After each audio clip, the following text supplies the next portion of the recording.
అమ్మ నిన్ను గర్భం దాల్చింది, అమ్మ నిన్ను కన్నది, తన ప్రక్కలో పండుకోబెట్టుకుని అమ్మ నీకు స్నానం చేయించింది.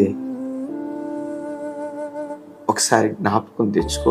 పుట్టిన నాటి నుండి నీకు వచ్చే వరకు అమ్మ ఎంత ప్రేమ పంచిందో.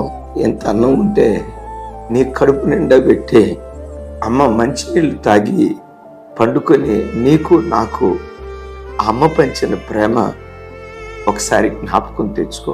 10 మంది పిల్లలను ఒక తల్లి పోషించగలుగుతుంది. ఆ 10 మంది పిల్లలు ఒక్క తల్లిని చూడలేకపోతున్నారు.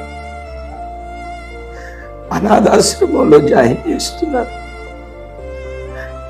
10 మంది పిల్లలుండి దిక్కు మొక్కు లేని అనాథగా ఆ తల్లి అనాథాశ్రమంలో అల్లాడిపోతుంది. ఈ చిన్నతనంలో అమ్మ నీకు ఎట్లా ప్రేమ పంచేదో వృద్ధాప్యంలో ఉన్న తల్లికి మరలా ఆ ప్రేమ అమ్మకు పంచగలుగుతున్నావా?